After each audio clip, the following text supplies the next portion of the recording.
सत साहिब सतगुरुदेव की जय। बंदी छोड़ कबीर साहिब जी की जय। बंदी छोड़ गरीबदास जी महाराज जी की जय। स्वामी राम देवानंद जी गुरु महाराज जी की जय हो।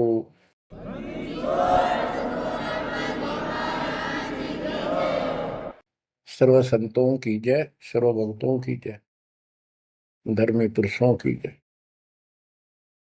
श्री काशी धाम की जय, श्री सुडानी धाम की जय, श्री क्रोथा धाम की जय, श्री बरवाड़ा धाम की जय। सत साहिब गरीब नमो नमो सत्य पुरुष को, नमस्कार गुरु की नहीं। सुर नर मुनिजन साधुआ, संतों सर्वस दीन। सतगुरु साहिब संत सब, दंडवतम प्रणाम।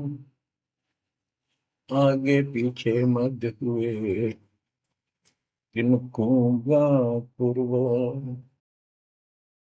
कबीर सतगुरु के उपदेश का, सुनिया एक विचार।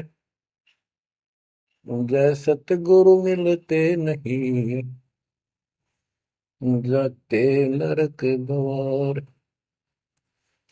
नरक द्वार में दूत सब, करते खेचातान। उनसे कभू नहीं छूटता, फिरता चारों खाने। कबीर चार खानी में भरमता, कबहू न लगता तार। सो फेरा सब मिट गया, मेरे सतगुरु के उपकार। जय जय सतगुरु मेरे की, जय जय सतगुरु मेरे की। सदा साहिबी सुख से वसियो, अमरपुरी के डेरे की। जय जय सतगुरु मेरे की, जय जय सतगुरु मेरे की। सदा साहिबी सुख से वसियो, सतलोक के डेरे। बच्चों, उस सतलोक की याद आती है, और जिस कारण से ये वाणी याद आती है तो शुक्र मनाया जाता है। आत्मा शुक्र मनाती है कि तुम तो सुख से जीवो, हमने तो कर्म फोड़ लिए। हम तो अपने कर्म भोग रहे हैं, तुम लक्की थे, समझदार थे, इस दुष्ट की बातों में नहीं आए। निर्विकार निर्भय तू ही, और सकल वैमान। जी साधो और सकल वैमान। सब पर तेरी साहिबी, सब पर तेरी साहिबी। तुझ पर साहिब ना, निर्विकार निर्भय। आप अमर कथा सुन रहे हो, सत्यनारायण कथा सुन रहे हो, और आप कहीं भी बैठे हो, दाता ने कैसी दया कर दी। चलते फिरते बैठकर परमात्मा का गुणगान सुनो। बच्चों, ये सत्संग जो है, ये आध्यात्मिक पढ़ाई है, ये आध्यात्मिक शिक्षा है। इसको समझने के लिए भी काफी समय की आवश्यकता है। जैसे बच्चे स्कूल जाते हैं, यानी 15-16 वर्ष तक तो वो टोटली फ्री होते हैं। अपनी पढ़ाई करो, ट्यूशन लगवाओ, क्लास में पढ़ो। तो ऐसे करते करते वो विद्वान बन जाते हैं, डॉक्टर बन जाते हैं, इंजीनियर बन जाते हैं, और बड़ी बड़ी शिक्षाएं प्राप्त कर लेते हैं। इसी प्रकार आपको ये आध्यात्मिक लेक्चर अटेंड करते रहना चाहिए। संसारिक काम भी करो, शिक्षा ग्रहण भी करो, लेकिन ये शिक्षा साथ जरूर ग्रहण करो। इसके बिना सब व्यर्थ है। वो तो सिर्फ पेट के लिए, रोजी रोटी के लिए जो भी कर्म हम करते हैं सब रोजी रोजगार के लिए होता है, और वो रोजगार हम करते करते नुकसान हो जाता है। सब कुछ करते करते हानि हो जाती है, कोई लाभ नहीं मिलता। इधर कमाते हैं, उधर रोग हो जाता है, यहाँ से कमाया उधर खत्म हो गया। तो परमात्मा के चरणों में आने के बाद, इसकी शरण आ जाने के बाद, तो ये इस तरह के कष्टों को कम कर देगा। परमात्मा की महिमा भी ना सुने, भक्ति ना करें, और काम में ज्यादा ध्यान दें, कभी नुकसान ना हो जाए। और वो करते करते हो जाता है, फिर घर के रहते ना गांठ के। इसलिए काम अवश्य करो, पर इसमें नागा ना करो। परमात्मा की महिमा अवश्य सुनो, और भक्ति डेली करो, सुबह दोपहर शाम के परमात्मा की स्तुति। आजकल तो अनपढ़ भी कर सकते हैं, मोबाइल घर घर है, उसमें लगाओ आरती, सुबह दोपहर शाम की, आराम से सुनो। काम भी करते रहो, खाना बना रहे हो आरती चल रही है, बहुत बढ़िया, ध्यान आरती में रहेगा। जैसे ड्राइवर गाड़ी चलाते हैं, ड्राइविंग तो बहुत सावधानी का काम होता है, लेकिन उसमें बातें करते रहते हैं, वो चलाता भी रहता है। इसी प्रकार इस समय का ऐसे सदुपयोग करो, श्रवण भी करो, गाड़ी भी चलाओ, तो आरती भी लगा लो, उसके अंदर चलते रहो, सुनते रहो। तो परमात्मा ने आपके ऊपर रजा करने में कसर नहीं छोड़ रखी। और अब आप भी चौकस हो जाओ, सतर्क हो जाओ, समर्पित और दृढ़ हो जाओ। बच्चों, अपने को अपने घर का ज्ञान हुआ, अभी तक तो हमारे को अध्यात्म का सिर पैर भी ज्ञान नहीं था। और जब तक बच्चों हमें विश्वास नहीं होता कि परमात्मा कौन है, इसका प्रमाण कहाँ है, कहाँ प्रूफ है, और हमारी आत्मा इस बात को नहीं स्वीकार कर लेती क्या सचमुच यही सत्य है, तब तक हम भक्ति भी करते रहते हैं, और आत्मा अस्थिर रहती है, मन अस्थिर रहता है। कोई भी कोई साधना बताता है, हम उसी को करने के लिए तत्पर हो जाते हैं। वो पहले वाली तो छोड़ते नहीं, और भी शुरू कर देते,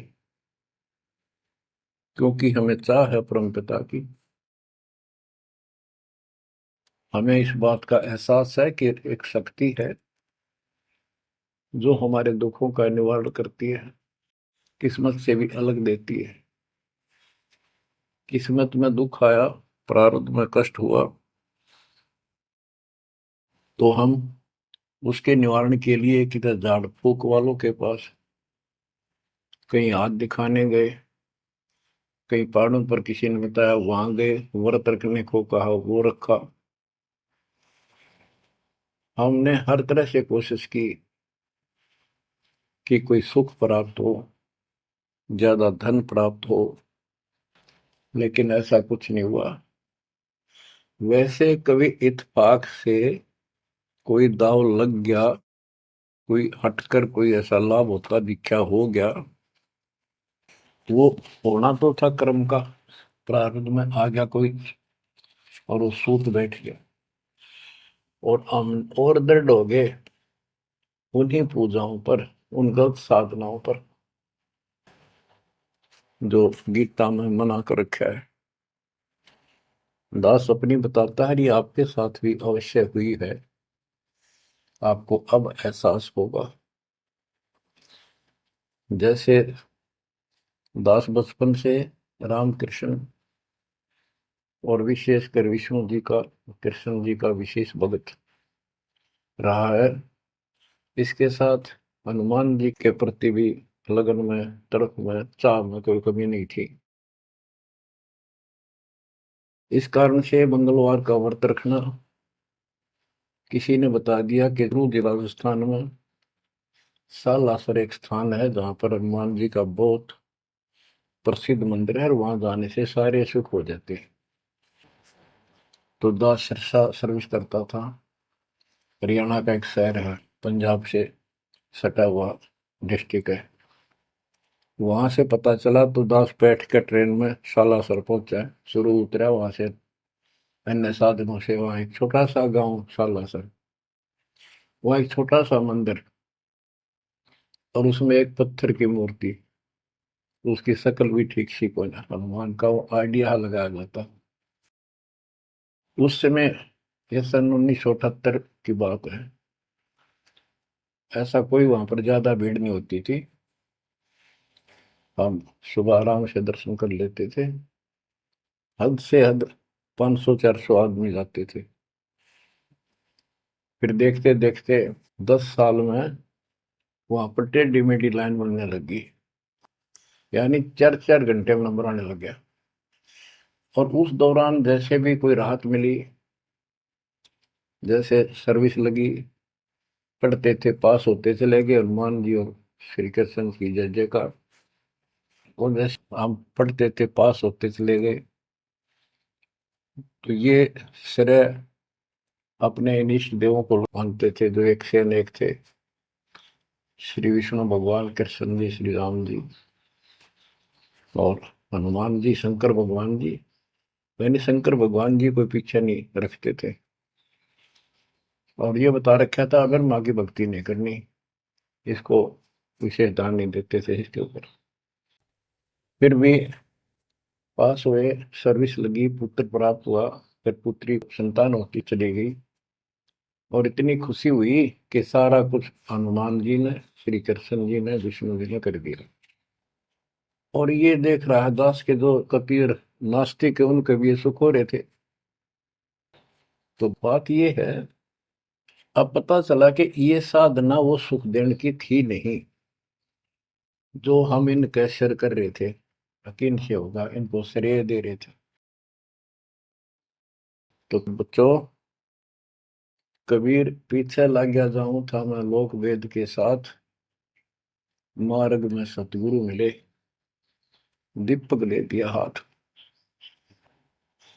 इस भक्ति के सफर में हम लोक वेद के आधार से इधर उधर भटक रहे थे, सही मार्ग मिला नहीं था और कभी भी मंजिल प्राप्त नहीं कर सकते थे।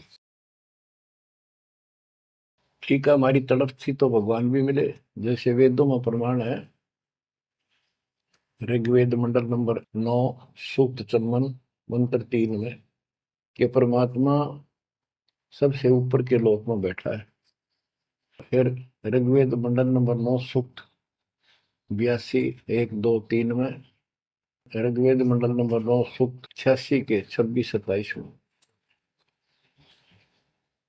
तो ये बताते हैं कि परमात्मा अच्छी आत्माओं को मिलता है, वहां से गति करके नीचे आता है, उनके संकट दूर करता है, उनको सच्ची राह दिखाता है अपने मुख कमल से। ऋग्वेद मंडल नंबर 9 सूक्त 96 के 16 से 20 तक, ऋग्वेद मंडल नंबर 9 सूक्त 94 का मंत्र 2, 95 का मंत्र नंबर 1। इन सब में मिलाकर एक निष्कर्ष निकलता है कि परमात्मा ऊपर से गति करके आते हैं और यहाँ अच्छी आत्माओं को मिलते हैं। एक कविता, काव्यों यानी लोकोक्तियों, शब्दों, वाणियों, साखियों के माध्यम से अध्यात्म ज्ञान अपने मुख कमल से बोलकर सुनाते हैं। और वो एक कवि की तरह आचरण करते हुए वर्जम घूमते फिरते और अपने मुख कमल से वाणी बोल करके भक्ति की प्रेरणा करते हैं और गुप्त भक्ति के, परमात्मा की साधना के गुप्त मंत्रों को आविष्कार करते हैं, मंत्रों का आविष्कार करते हैं। जैसे गरीबदास जी ने बताया है, कबीर साहब बताते हैं, गरीब सो हम शब्द हम जग में लाए, सार शब्द हमने गुप्त छिपाए। यानी सोहम शब्द किसी भी ग्रंथ शास्त्र में, जिनको हम शास्त्र मानते रहे हैं 600 साल पहले पहले, उनमें नहीं है। और सोहम नाम का प्रचलन बहुत पहले से चल रहा है, पर इन किताबों में नहीं था। क्योंकि कबीर साहब कहते हैं, हम बैरागी ब्रह्म पद सन्यासी महादेव, सो हम मंत्र दिया शिव जी को करे हमारी से। उनको ज्ञान समझा सबको। ज्ञान इतना गजब का है, एक बार आत्मा जरूर पकड़ लेती है और नाम की भी इच्छा करती है, तो उस समय जब परमात्मा अपने ज्ञान सुना रहे होते हैं, काल निकल जाता है उस आत्मा से, और आत्मा ध्यान से सुनती है, सत्य मान लेती है। तो इन्होंने ब्रह्मा जी ने, विष्णु जी ने, शिव जी ने सबने नाम दे दिए। इनमें सॉफ्टवेयर लगा दिया परमात्मा ने। विष्णु जी में हरियम का, शिव जी में सोम का, ब्रह्मा में ओम का, और वही आज हमारे को लगा दिया। अब हम अपना काम इनसे डायरेक्ट ले रहे हैं। तो कहने का भाव ये है कि जिस समय परमात्मा अपना ज्ञान सुनाते हैं, काल भाग जाता है। परमात्मा के वहां से आते ही काल प्रवेश कर जाता है, उनकी बुद्धि को फेर देता है। इसी कारण से दोबारा इन्होंने परमात्मा की वाणी सुनी नहीं, विचार नहीं सुना, और ये धोखा खा गई। हमने भी बहुत बार धोखा खा लिया, शंखों बार हम ये कष्ट उठा चुके और ये धोखा खा चुके हैं। तो अपने भगवान को छोड़कर इन बकवादा में बड़े रहे। मानुष जन्म पाएकर खोवे, सतगुरु विमुखा युग युग रोए।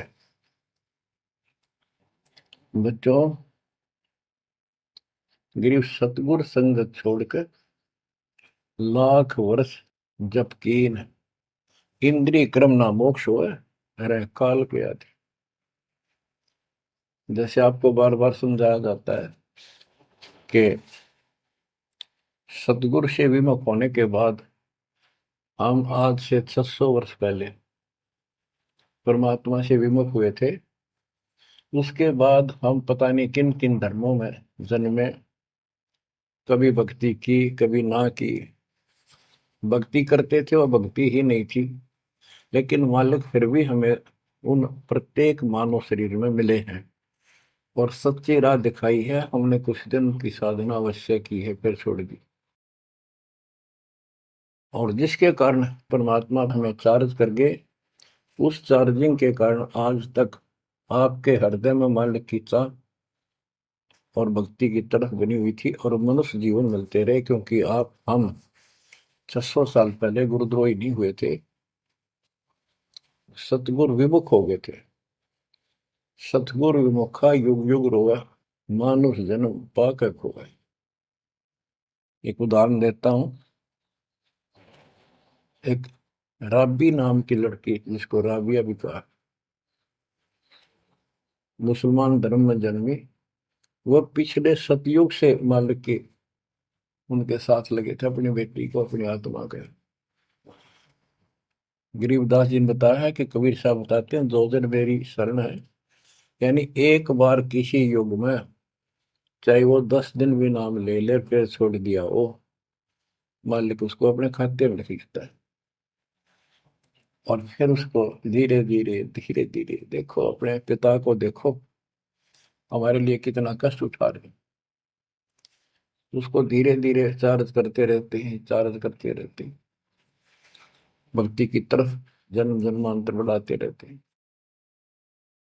उसी कर्म अनुसार, उसी क्रिया में वो लड़की आत्मा राबी बनी हुई थी। एक लड़की मुसलमान घर में जन्म था, 12-13 साल की बेटी थी, भेड़ बकरियां चरा रही थी।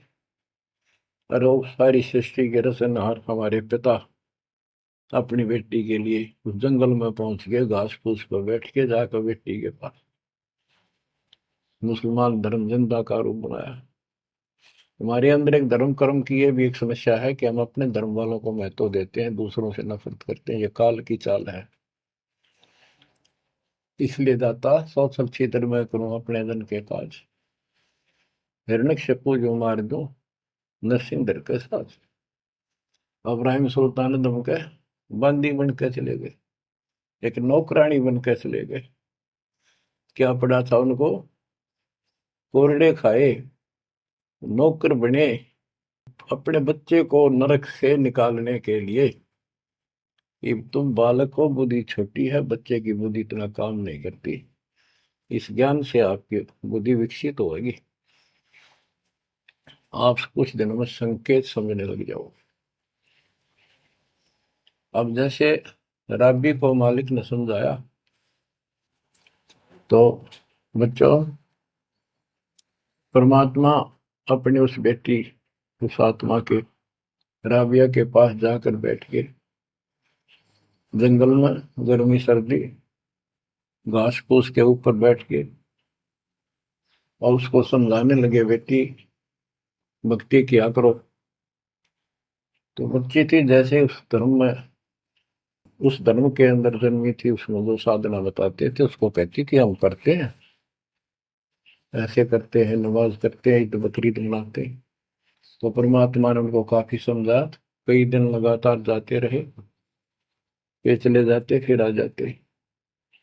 अंत में लड़की ने स्वीकार कर लिया, भगवान मुझे वो सच्चा राह बता दो जिससे मोक्ष मिले।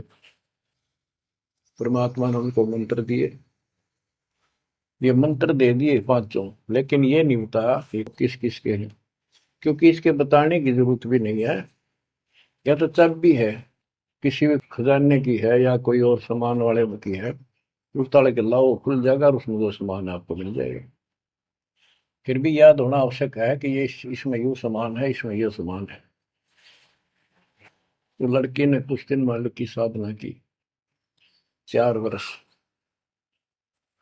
उसके बाद समाज के दबाव में शानी होगी, उसने यहाँ तक फैसला कर लिया कि ये तो संस्कार बढ़ते चले जाते हैं, शादी ही नहीं कराऊंगी, विवाह नहीं कराऊंगी। उसने निकाह करने से मना कर दिया। माँ बाप ने कोशिश की, लड़की जवान होगी, लेकिन बिल्कुल स्पष्ट शब्दों में कह दिया, मैं विवाह नहीं करूंगी, मैं अल्लाह खुदा को प्राप्त करूंगी। माँ बाप परेशान हो गए कि बच्ची है, इसने तो जिद लगा ली, और इसका जीवन कैसे पार होगा, कैसे पास होगा, तो हो ही नहीं सकता। बच्चों ने कहा, बेटी या तो निकाह कर लेना, हम दोनों मरेंगे। लड़की ने सोचा, चल माता पिता की हत्या का क्यों सिर पर दोष लूं, आगे अपने पति से बात कर रहे हैं। निकाह हो गया। मुसलमानों के अंदर लड़की से अपनी राय पूछी जाती है विवाह के समय कि क्या आपको ये विवाह मंजूर है, निकाह कबूल है। लड़की यस कर देती है तो विवाह होता है, न तो नहीं होता। ये स्वतंत्रता बेटी को है। उसने यस कर दी, विवाह होगा। उनका पति बहुत बड़ा अधिकारी था, अफसर था, साहब था। मुसलमानों में एक से अधिक विवाह भी हो जाते हैं, सामान्य बात है। तो उसने यही विचार किया था कि तो शादी और कर लेगा, वहां दबाव बनाऊंगी, ना तो मर जाऊंगी और क्या इलाज है।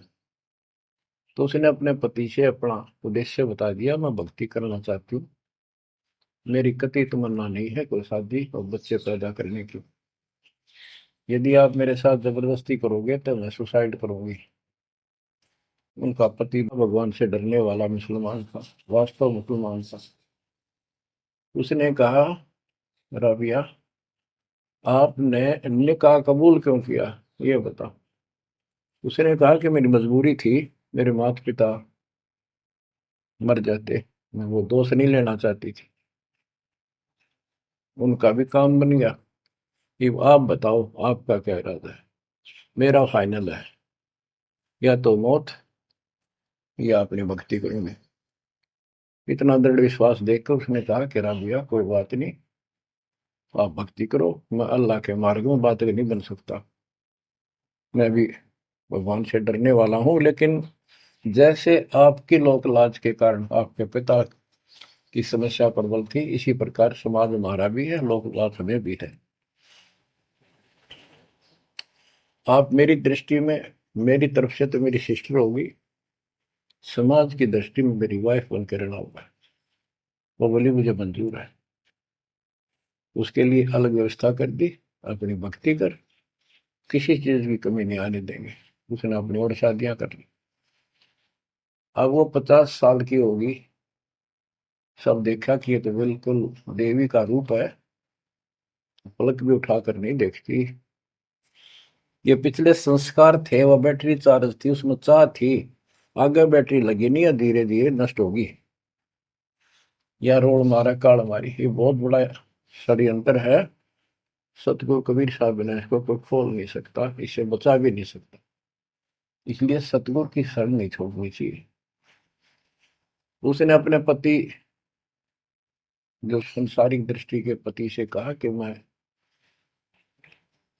हज करने जाना चाहती हूँ। उसने कहा अच्छी बात है, जाओ, और कोई व्यवस्था ऊंट घोड़े की करवा देता हूँ, उस पर आराम से बैठ कर जाइए। बोली नहीं, मैं पैदल जाऊंगी, क्योंकि ये आस्था हमारी भगवान के प्रति, अहंकार में नहीं। ऐसे जावा तो और बढ़िया है, ये वो शुरू से धारणा है। उस समय साधन भी नहीं होते थे, ऊंट घोड़े होते थे, रेगिस्तान में ऊंट ही चलते थे। वो बोली नहीं, मैं पैदल जाऊंगी।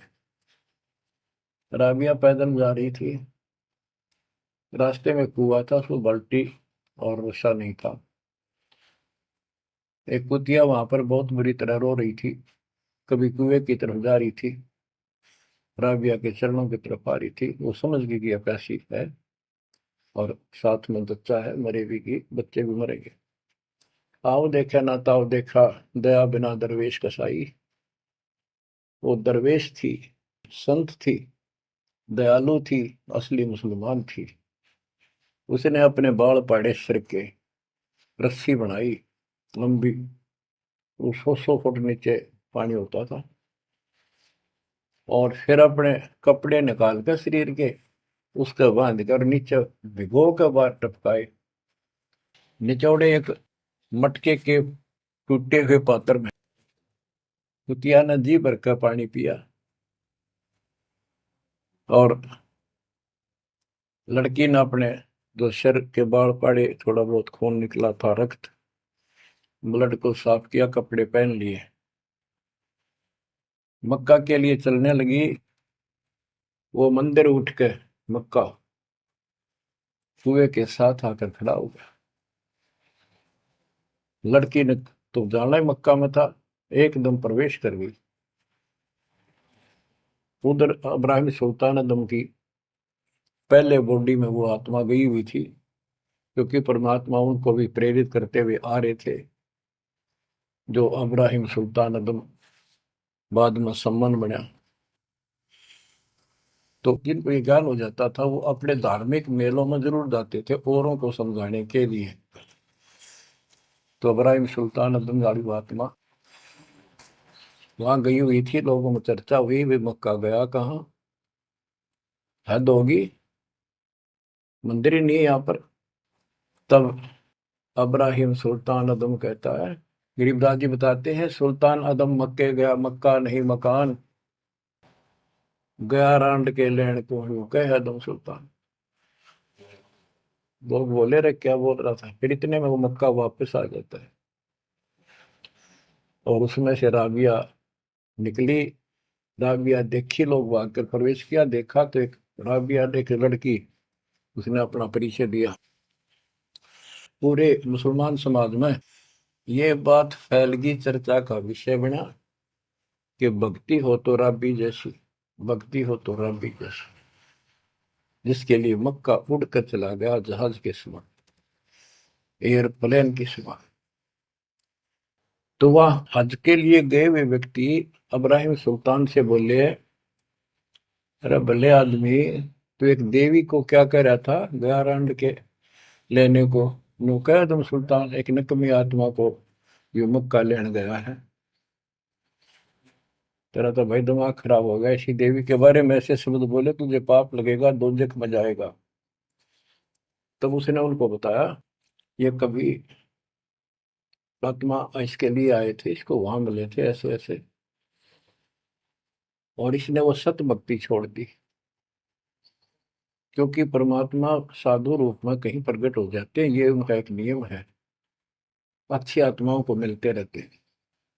तो उस इब्राहिम सुल्तान वाली आत्मा को बताया था कि ऐसे एक राबी नाम की बेटी है, उसको भी मैंने ज्ञान दिया, पर नालायक ने वह भक्ति छोड़ दी दुख पाव में।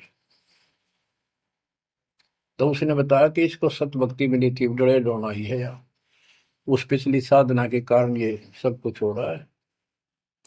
परंतु उन लोगों के अबन में कहाँ समाने वाली थी अब बात, दो अक्षरों में। उस जीवन को पूरा करके वो लड़की, वो आत्मा अगले जन्म में एक बांसुरी नाम की लड़की बनी, जन्म हुआ। धार्मिक शब्द सुनाया करती थी, बड़ी प्रबल, क्योंकि प्रेरणा थी उसमें भी अनमैरिड रही वो। और यहां तक विचार कर लिया कि ये सुना है मक्के में जो मरता है वो सीधा जन्नत में जाता है, स्वर्ग में। तो इससे बड़ी अवसर कहाँ मिलेगा, अगर दोस्ता होगी। मक्के में अपनी गर्दन काट दी और चढ़ा दी, सब जगह ये चर्चा होगी, भाई बांसुरी तो जन्नत में जाएगी, सीधे दरवाजे खुले हैं। अब बताओ, वो तो लोक वेद था, तत्व ज्ञान क्या कहते। उसके बाद वो लड़की अगले जन्म में फिर लड़की रूप में जन्मी, युवा होकर वैश्या का जीवन दिया, सारा जीवन गंदे कर्म करो, एक भी अच्छी सोच नहीं थी।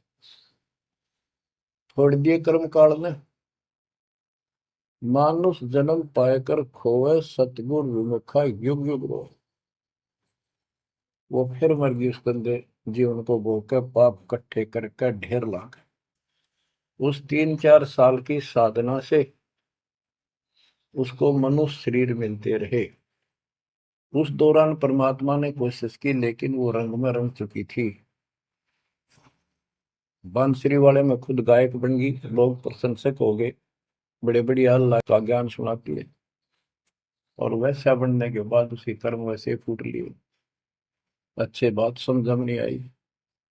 वो फिर मृत्यु को प्राप्त हुई, वैसा का जीवन, गणका का जीवन भोग कर फिर वो शेख तकी नाम के एक धार्मिक मुसलमान पीर के घर जन्म लिया बेटी के रूप। 11 वर्ष की, 12 वर्ष की आयु पूरी करके वो मर गई, समय संस्कार पूरा हुआ। परमात्मा कहते हैं, सोचल छिदर मैं करूं अपने जन के काज, उस आत्मा को फिर अपने चरणों में लेना था, अपनी प्यारी आत्मा।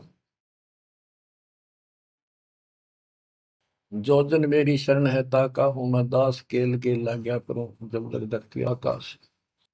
तो कारण बनाया, शेख तकी के मन में ये धारणा पैदा की कि राजा सिकंदर लोदी से, जो उसका धार्मिक पीर था शेख तकी, उसने कहा कि आप कहते हो इसने, कबीर ने रामानंद जी को जीवित कर दिया, गर्दन काट दी थी आपने, और आपका जलन का रोग ठीक कर दिया, कमाल जिंदा कर दिया।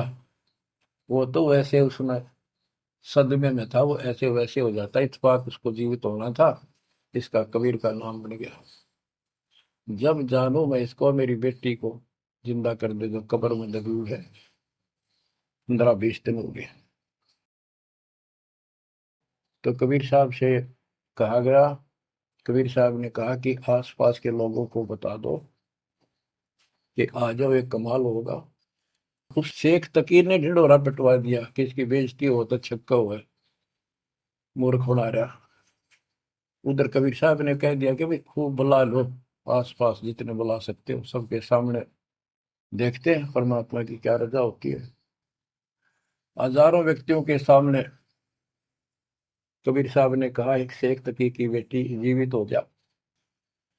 कब्र फुलवा दी, उसमें 100 पड़ा था। कहा एक शेख तकी की बेटी जीवित हो जा, लड़की नहीं जीवित हुई। फिर दोबारा कहा, फिर भी जीवित नहीं हुई। शेख तकी नाचन लग गया, खुल गई पोल डोंगी की, देखो ये बकवास करता था, सुन लो भाई, है डोंगी पाखंडी झूठा। तो परमात्मा ने कहा कि शेख तकी तू कोशिश कर ले। तो और दूसरे बोले, जी ये कुछ करने जोगा होता था, अपनी बेटी ने कौन मिट्टी में दाबा है, आप पर दया करो। तब कहा है कबीर की बेटी जीवित हो और बाहर आ बेटा। इतना ही कहना था, सारा शरीर में कंपन हुई, डेड बॉडी जीवित होगी, और उठ के बेटी बाहर आ गई, मालिक के चरणों में मस्तक टेका। 1.5 घंटा तक अपनी पिछली गलतियां और कबीर भगवान की समर्थता सबके सामने बताई, और कहा कि ऐसे ऐसे मुझे भगवान मिले थे अल्लाह, ये खुद अल्लाह अकबर हैं, पूरी सृष्टि के रचने वाले, सबके दुख दूर करने वाले। मेरे कर्म फूट गए, मैं इनको छोड़कर ऐसे ऐसे गंदे जीवन जी के मैं आज फिर इनकी कृपा हुई, मैं कोई मनुष्य जीवन शेष नहीं था। पशु पक्षी बनने वाली लाइन में खड़ी थी, ये परमात्मा वहां पहुंचे और धर्मराज के दरबार से मैं मुझे पेश किया, वहां से मेरे कागज निकाल दिए और मुझे साथ लेकर यहाँ के छोड़ा है। बोलो सतगुरु देव की जय हो, बंदी छोड़ कबीर साहिब की जय हो।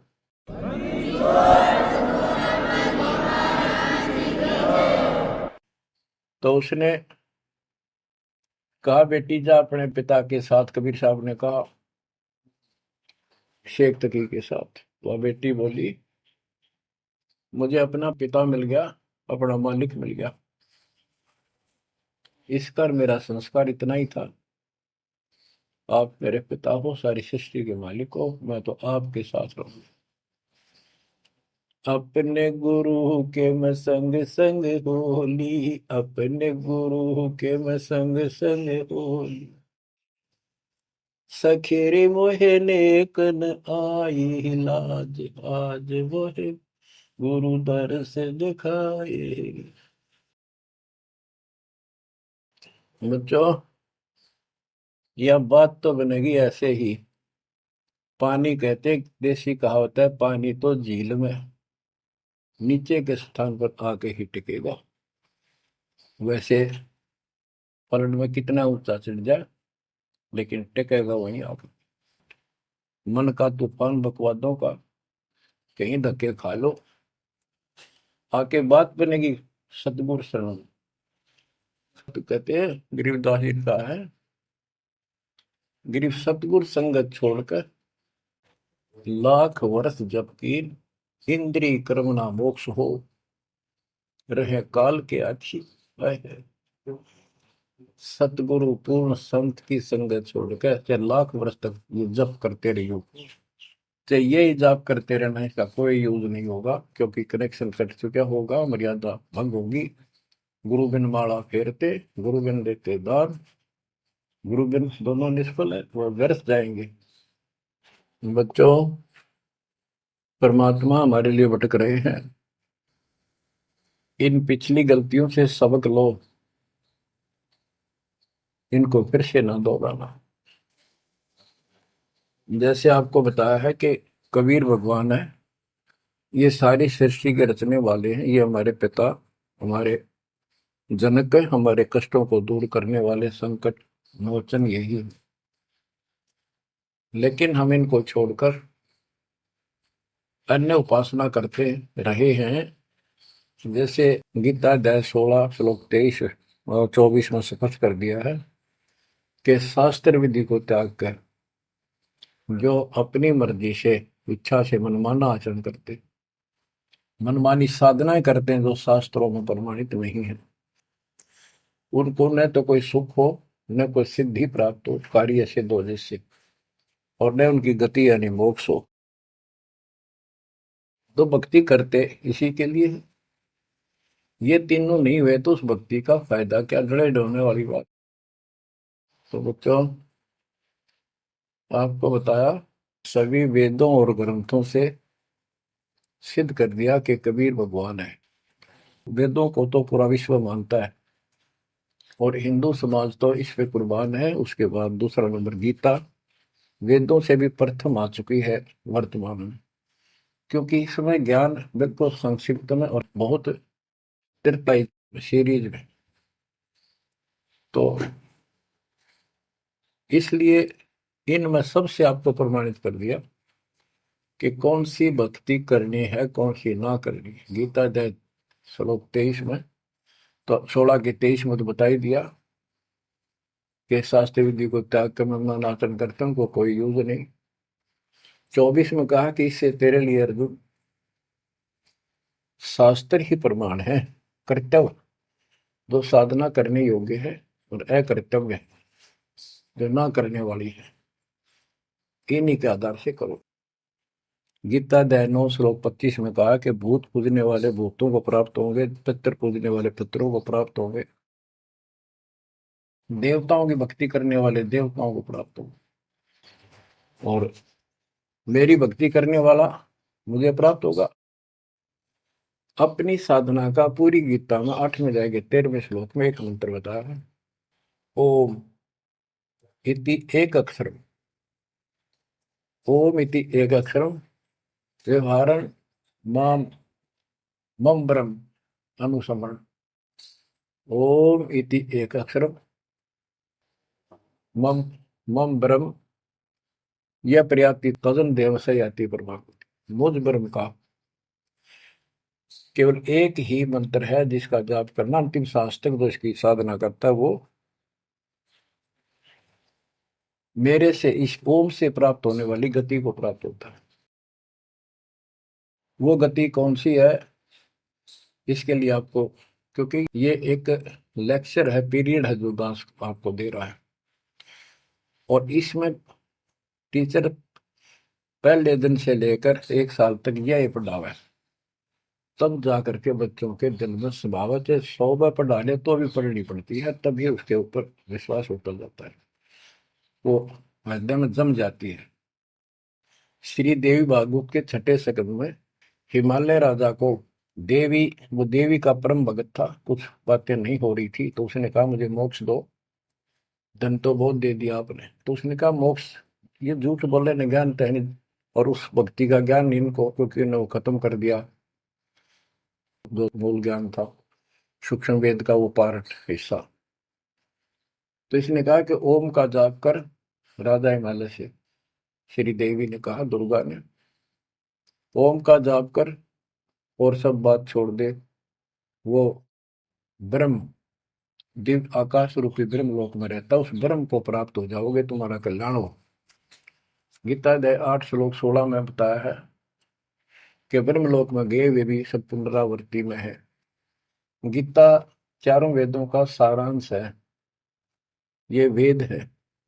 जितना इसमें वेदों वाला ज्ञान है वो सत्य है, कुछ काल ने अपना मिलावटी किया है, वो अलग दिखाई देता है, वो केवल युद्ध कराने के लिए अटकलबाजी इसने की है, और बीच में अपना तड़का भी लगाया है। वो साफ निर्णय हो गया, क्योंकि सूक्ष्म वेद सब कुछ है, उससे सभी छट गया अलग अलग से, ये गलत है ये ठीक है। तो ब्रह्म लोक में गए वे भी पुनरावृत्ति में पुनर्जन्म होता है। गीता अध्याय 4 श्लोक 5 में इसने स्पष्ट कर दिया, अर्जुन तेरे मेरे बहुत जन्म हो चुके हैं, तू नहीं जानता नहीं है। गीता अध्याय 2 श्लोक 12 में यही 10 के 2 में बताया कि मेरी उत्पत्ति तो हुई है, लेकिन ये ऋषि देवता नहीं जानते, क्योंकि ये मेरे से उत्पन्न हुए। फिर उस ज्ञान को, जैसे जहां से शुरुआत हुई थी कि परमात्मा सतलोक से सबसे ऊपर के लोक में रहता, वहां से चलकर गति करके आता है, अपना सच्चा ज्ञातम ज्ञान खुद बोलकर बताता है। गीता अध्याय 4 श्लोक 32 में, ये कोड वर्डों में है गीता ज्यादातर, उसमें बताया कि जो ज्ञान ब्रह्मणे मुखे सचिदानंद घन ब्रह्म ने अपने मुख कमल से बोली वाणी में बोला है, उस वाणी में संपूर्ण विस्तार के साथ लिखा है, उससे ये पूर्ण मोक्ष होगा, फिर कभी जन्म मरण नहीं होता। उसके बारे में चौथे अध्याय के 34वें श्लोक में कहा है कि उस ज्ञान को तत्वदर्शी संतों के पास जाकर समझ, उनको दंडवत प्रणाम करने से, कपट छोड़कर उनकी सेवा करने से वो तत्वदर्शी संत जो तत्व ज्ञान का उपदेश करेंगे। गीता अध्याय 15 श्लोक 1 में स्पष्ट कर दिया है, जो इस उल्टे लटके हुए संसार रूपी वृक्ष की के सभी विभाग का नारा नारा ज्ञान बता देता, सभी विभागों का पार्षद सवेदवित वो वेद के तात्पर्य को जानने वाला है। गीता अध्याय 15 श्लोक 4 में कहा है कि उस तत्व ज्ञान के प्राप्त होने के पश्चात उस तत्व ज्ञान रूपी शस्त्र से इस अज्ञान को काट कर, यानी तत्व ज्ञान को ठीक से समझकर उसके पश्चात परमेश्वर के उस परम पद की खोज करनी चाहिए, जहां जाने के बाद साधक फिर लौटकर संसार में कभी नहीं आते। और उसी की भक्ति करो जिसने सारे संसार रूपी वृक्ष को बनाया है, सृष्टि रची है। बच्चों, ये है वो तत्व ज्ञान, ये है वो मूल ज्ञान, सार ज्ञान निष्कर्ष निकाल के रख दिया गया है। अब गीता बोलने वाले ने कहा है कि उस तत्व ज्ञान के अंदर सब कुछ निष्कर्ष है, उसको समझो। यही कुरान शरीफ के अंदर, कुरान मजीद के अंदर सूरत फुरकानी 25 आयत 52 से 59 में यही स्पष्ट किया है। वो कबीर नाम का परमात्मा है जिसने सारी सृष्टि रची, जिसने सब आपको संतान माता पिता का रूप दिया, सबके कर्मों को वो काटने वाला है, सबके कर्मों को ठीक से जानता है। 6 दिन में सृष्टि रच के जो 7वें दिन तक प्रजा विराजा, उसकी खबर किसी बाखबर से पूछो। गरीबदास जी कहते हैं वेद कतेब एक है भाई, और वेद कतेब का ज्ञान है दूर, वो संतों का मार्ग दूर। ये अधूरा ज्ञान है, जब इसमें स्पष्ट है ही नहीं, जब ये कह दिया कोई और बताओगा तो वो और अब आपके सामने है, आपको प्राप्त हो चुका है। अब भी बच्चों नहीं समझोगे तो कौन सी विधि अपनाए जो आपकी आंखें खोलाए। कबीर द्वार धनी के पड़ा रहे, धक्के धनी के खावे, 100 काल जो ही पर द्वार छोड़ नहीं जावे। अब आपने इतना करना है, इस ज्ञान को समझकर मालिक से दूर ना होना, सतगुरु विमुखा मत हो जाना। इसमें आपको अच्छा लगे चाहे कोई कष्ट लगे, वो कष्ट भी गॉड गिफ्ट होगी। हो सकता है पता नहीं कौन सा पाड़ सा कष्ट आपका हल्के में टल रहा हो, पर जल्दी ना करया करो। और तो धरती पर कहीं जा रही हो तुम्हें कभी राहत नहीं मिलेगी। तो बच्चों, मानत ना मन मोरा साधो, मानत ना मन मोरा रे, बार बार मैं ये समझाऊं जग में जीवन थोड़ा रे, बार बार मैं ये समझाऊं जग में जीवन थोड़ा है। दुविधा दुर्मति चतुराई में जन्म गया नर तोरा रे, अब भी आने में लो सत्संग में, करो गुरु ज्ञान पर गौरा रे। अब भी आने में लो सत्संग में, करो गुरु ज्ञान पर गौरा रे। शरण पड़े को गुरु संभाले, जान के बालक भोला रे। कह कबीर तुम चरण चित राखो, जो सोई में डोराए। कह कबीर तुम चरण चित राखो, जो सोई में डोरा रे। मानत ना मन मोरा साधो, मानत ना मन मोरा रे, बार बार मैं ये समझाऊं जग में जीवन थोड़ा रे। बच्चों, जैसे धागा सुई में चिपका रहता है, ऐसे लटके रहियो परमात्मा के दास के चरणों, मोक्ष मिलेगा सत साहिब।